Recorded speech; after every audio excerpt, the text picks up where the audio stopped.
بسم اللہ الرحمن الرحیم پوچھا ہے کہ رزق کی قلت اور پریشانیاں ہوں تو اس کے لیے کیا وظیفہ کیا جائے، کیا عمل کیا جائے۔ اس کے لیے یہ ہے کہ حدیث میں آتا ہے من لازم الاستغفار جعل اللہ له من كل ضيق مخرجا ومن كل هم فرجا ويرزق من حيث لا يحتسب، کہ جو آدمی استغفار کی کثرت کرے گا ہر غم سے خوشی عطا فرمائیں گے اللہ پاک، ہر مشکل سے اللہ پاک نجات عطا فرمائیں گے، رزق ایسی جگہ سے آئے گا جہاں سے وہم و گمان بھی نہیں۔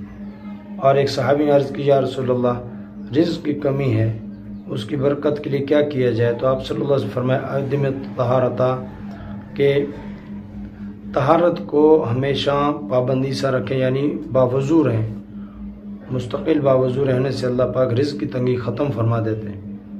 اور جو ہے صبح و شام کی دعاؤں کا اہتمام کریں، نماز کے اہتمام سے اللہ پاک روزی کی برکت، روزی کی جو قلت ہے وہ ختم کر دیتے ہیں۔ حضرت امام احمد بن حنبل رحمۃ اللہ علیہ کے بارے میں آتا ہے، ایک دفعہ جو ہے وہ کہیں سفر سے آ رہے تھے تو ایک مسجد میں آئے اور ٹھہرنے کے لیے اندر گئے تو مسجد والوں نے کہا کہ جی مسجد کو بند کر رہے ہیں، آپ جو ہے باہر تشریف لے جائیں۔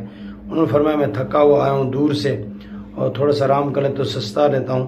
تو ان حضرات نے منع کیا، مسجد والوں نے منع کیا۔ تو اسی اثناء میں گفتگو ہو رہی تھی تو ایک نان بھائی یعنی روٹی پکانے تندوری بھائی وہ گزر رہے تھے، تو انہوں نے کہا بھائی کیا مولوی صاحب کو آپ لوگ پریشان کرتے ہیں، میرے ساتھ بھیج دیں۔ وہ ان کو لے کر چلے گئے گھر، ان کو لے جا کر کھانا کھلایا، ان کو آرام کی جگہ دی اور خود آٹا گوندنے میں لگ گئے اور کیا پڑھتے جا رہے ہیں استغفر اللہ استغفر اللہ استغفر اللہ۔ تو امام احمد بن حنبل رحمۃ اللہ نے فرمایا کہ بھائی استغفار نے کچھ فائدہ بھی دیا؟ انہوں نے کہا حضرت جو مشکل آئی، جو پریشانی آئی، اس کے لیے میں نے استغفار کی، اللہ پاک نے میرا مسئلہ حل فرمایا۔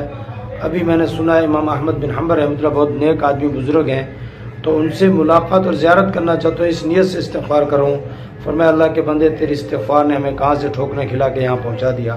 تو استغفار کی کثرت کی جائے، ہر قسم کی مشکلات کو اللہ پاک آسان فرماتے ہیں، رزق میں برکت عطا فرماتے ہیں، اللہ پاک خوشیاں عطا فرماتے ہیں۔ اور چونکہ انسان ہر وقت گناہوں میں مبتلا رہتا ہے، گناہوں سے بچنے کی پوری کوشش ہو۔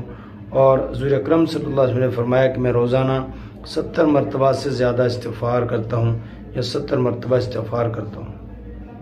اس لیے جو ہے ہم بھی استغفار کی کثرت کریں، اور اللہ کے رسول صلی اللہ علیہ وسلم کو جب بھی کوئی مشکل پیش آتی فوراً نماز پڑھ کے اللہ سے دعا کرتے۔ حذیفہ رضی اللہ عنہ روایت کرتے ہیں کان رسول اللہ صلی اللہ علیہ وسلم اذا حزب امر فزع الی الصلاۃ، جب بھی اللہ کے رسول کو کوئی مشکل پیش آتی فوراً نماز پڑھ کے اللہ کی طرف متوجہ ہوتے۔ تو ہمیں بھی چاہیے کہ اپنے رزق کی برکت اللہ سے مانگے۔ اللہ ہم میں سے تمام مسلمانوں کو، علماء کرام کو، دینی طبقے اور یہ صاف پوش لوگ ہیں، ان کی مشکلات زیادہ ہیں، اللہ ان کی مشکلات حل فرمائے، تمام مسلمانوں کو حلال روزی اللہ عطا فرمائے، حرام سے محفوظ فرمائے، برکت والا رزق عطا فرمائے۔ السلام علیکم ورحمۃ اللہ۔